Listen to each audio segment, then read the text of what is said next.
Chapter 1: The Gift. 8-year-old Emma was an imaginative and curious girl with a love for adventure. Her wavy brown hair often danced in the wind as she ran through fields near her home, and her hazel eyes sparkled with excitement whenever she discovered something new. Emma lived in a quaint countryside village with her parents and her loyal dog, Max, a golden retriever who followed her everywhere.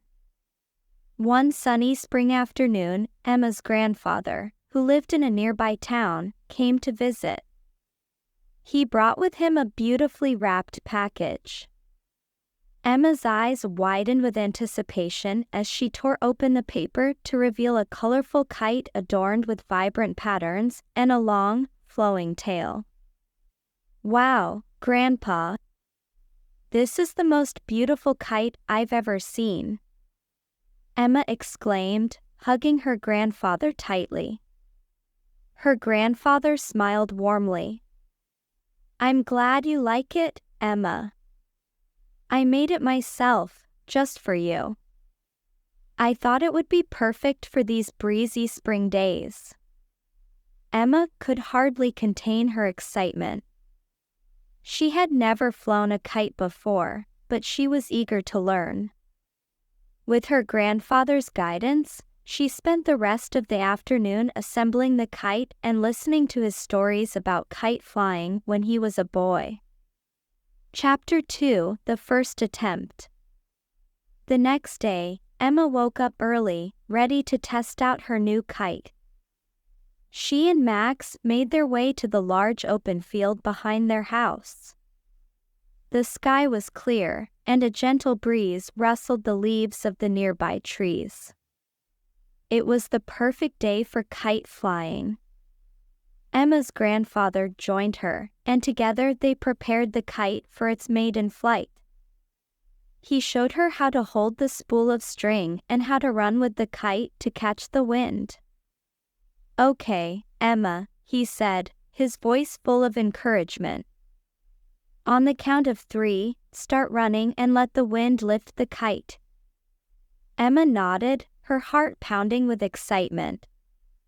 1, 2, 3. She started running, feeling the wind tug at the kite.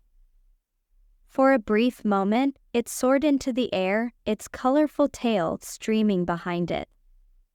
But then, just as quickly, it plummeted to the ground. Emma's face fell with disappointment. "I don't think I'm doing it right, Grandpa." Her grandfather chuckled. "Don't worry, Emma. Flying a kite takes practice. Let's try again." They spent the next hour trying again and again. Each time, the kite would lift off momentarily before crashing back down. Emma was determined, but as the sun began to set, she felt a little discouraged. "Maybe I'm just not good at flying kites," she sighed. Her grandfather knelt down beside her. "Don't give up, Emma. Remember, every great kite flyer had to start somewhere. You'll get the hang of it." Chapter 3: The Breakthrough. Emma didn't give up. Every day after school, she and Max would head to the field, practicing with the kite. Each time, she got a little better at catching the wind and keeping the kite in the air. She experimented with different running speeds, angles, and techniques, slowly learning the nuances of kite flying. One particularly windy afternoon, Emma felt something different. As she ran, she felt the wind catch the kite just right. She let out more string, and the kite soared higher and higher, its tail dancing gracefully in the breeze. Emma's heart leaped with joy as she watched it climb higher than ever before. "Grandpa, look! It's flying," she shouted, her voice filled with exhilaration. Her grandfather, who had been watching from the edge of the field, clapped his hands and laughed. I knew you could do it, Emma. You're a natural. Emma spent the next hour flying her kite, marveling at how it danced and swooped through the sky. She felt a sense of accomplishment and pride, knowing that her persistence had paid off. Chapter 4: The Village Kite Festival. News of Emma's kite-flying success spread quickly through the village. When the annual Village Kite Festival was announced, Emma's friends and neighbors encouraged her to participate. The festival was a cherished tradition, where villagers of all ages came together to fly kites, share stories, and enjoy the arrival of spring. Emma decided to enter the festival with her grandfather's handmade kite. She spent the days leading up to the event practicing her skills and perfecting her technique. Max was always by her side, chasing the kite's shadow and barking happily. The day of the festival arrived, and the village green was filled with colorful kites of all shapes and sizes. Stalls lined the edges, offering delicious treats and crafts. Emma's parents, friends, and neighbors gathered to cheer her on. Emma stood at the starting line, her heart pounding with excitement and nerves. Her grandfather gave her a reassuring pat on the shoulder. "Just remember to have fun, Emma. You're already a winner in my eyes." As the signal was given, Emma ran across the field, feeling the familiar tug of the wind on her kite. She let out the string, and the kite soared into the sky, climbing higher and higher. Emma's face lit up with joy as she watched it glide effortlessly, its colorful patterns shimmering in the sunlight. The crowd cheered as Emma's kite performed loops and dives, showcasing her newfound skills. She felt a sense of pride and accomplishment, knowing that she had come a long way from her first attempts. Chapter 5: A New Friendship. As Emma's kite danced in the sky, she noticed another kite flying nearby. It was a stunning dragon-shaped kite, piloted by a boy around her age. The dragon kite performed intricate maneuvers, and Emma couldn't help but admire the boy's skill.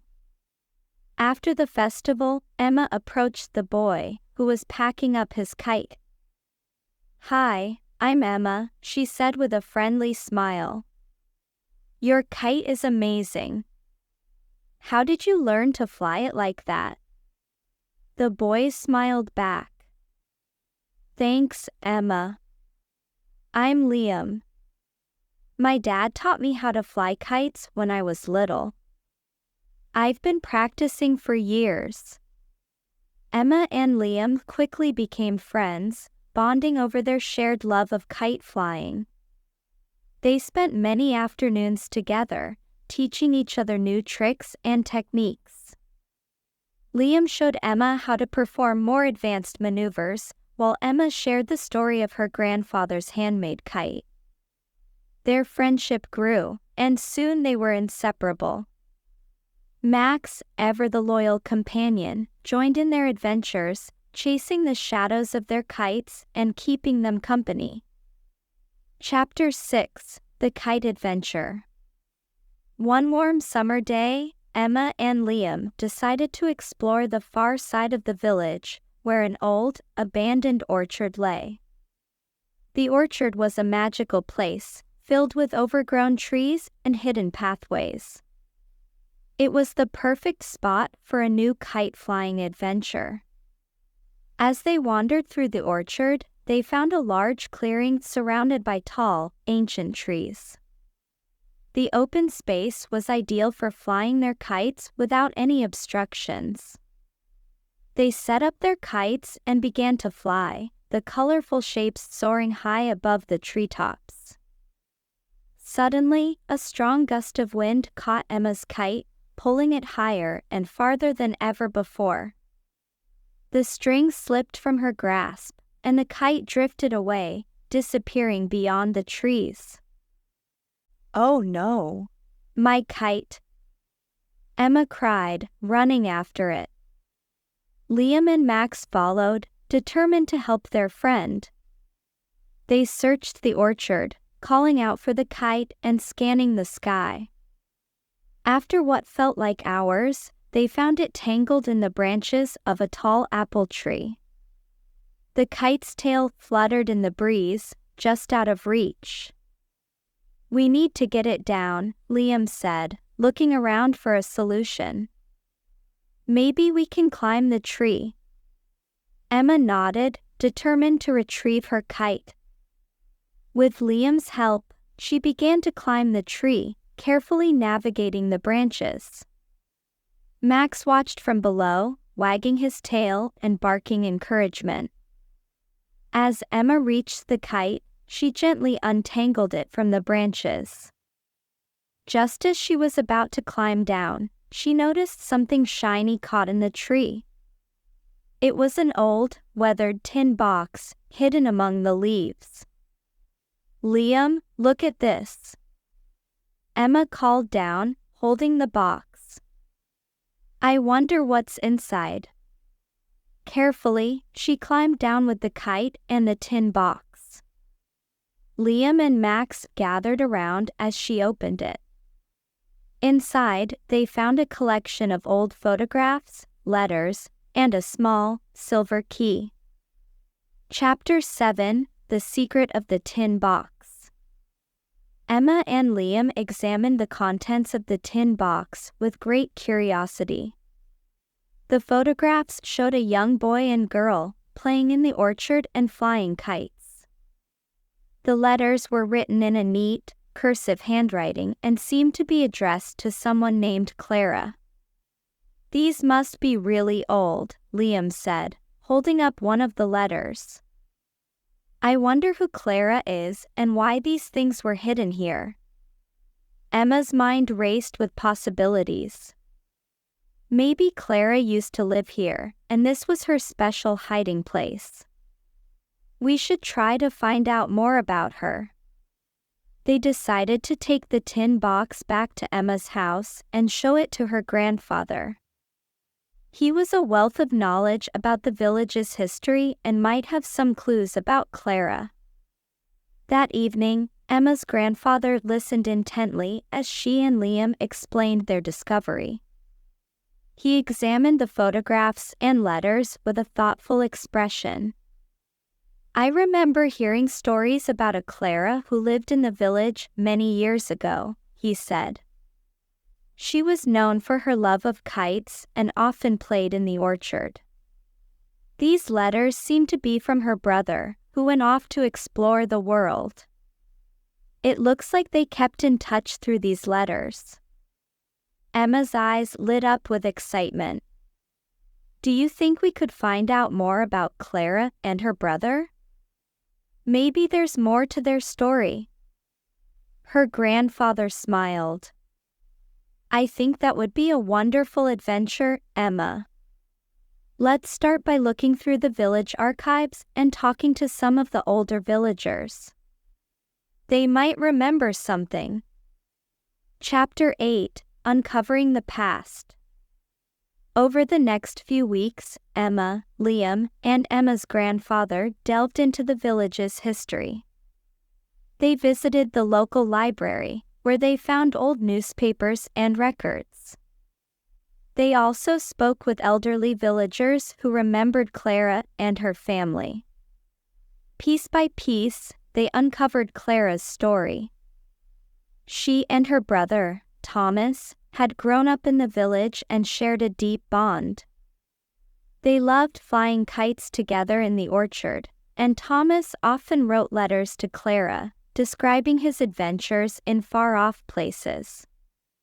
One day, Thomas had sent Clara a letter with a silver key, promising that it held the secret to a special treasure he had hidden for her in the orchard. However, Clara had never found the treasure, and the key had remained a mystery. Emma and Liam were determined to solve the mystery and find the treasure that Thomas had left for his sister. They returned to the orchard with the silver key, searching for any clues that might lead them to the hidden treasure. Chapter 9: The Hidden Treasure. As they explored the orchard, Emma and Liam looked for anything unusual or out of place. They examined the trees, the ground, and the old, crumbling stone wall that bordered the orchard. "Maybe the treasure is buried somewhere," Liam suggested, digging at the base of a tree. Emma shook her head. "I don't think so." Thomas said the key held the secret. "We need to find something that the key fits into." They continued searching, and just when they were about to give up, Max started barking excitedly near the old stone wall. Emma and Liam rushed over to see what had caught his attention. To their amazement, they found a small, weathered stone with a keyhole carved into it, hidden among the ivy that covered the wall. Emma's heart raced as she inserted the silver key into the keyhole and turned it. With a soft click, the stone shifted, revealing a hidden compartment. Inside, they found a small, wooden box adorned with intricate carvings. Emma carefully opened the box, revealing its contents. Inside, they discovered a beautifully crafted kite made of delicate silk, with vibrant colors and intricate patterns. There was also a note from Thomas, explaining that the kite was a special gift for Clara, a symbol of their unbreakable bond and shared love of kite flying. Emma and Liam were overjoyed by their discovery.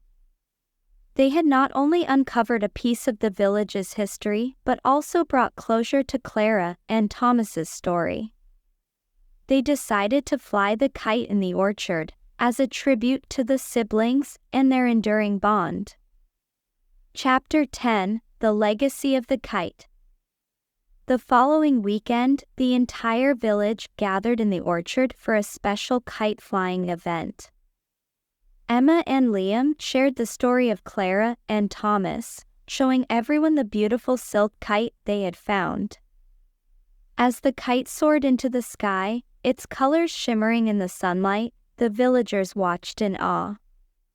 The orchard was filled with laughter and joy, as children and adults alike flew their kites, celebrating the spirit of adventure and the bonds that connect us all. Emma's grandfather stood by her side, his eyes twinkling with pride. "You've done something truly special, Emma. You've brought the village together and honored Clara and Thomas's memory." Emma smiled, feeling a deep sense of fulfillment. "It was a team effort, Grandpa.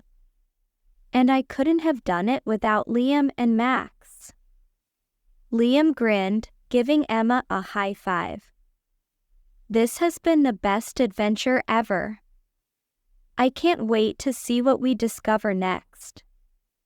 As the sun set over the orchard, casting a golden glow over the fields, Emma felt a sense of peace and contentment.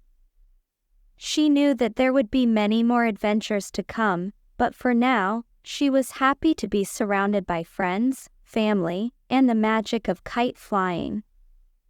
And so, the legacy of Clara and Thomas lived on, a testament to the power of love, friendship, and the simple joy of flying a kite.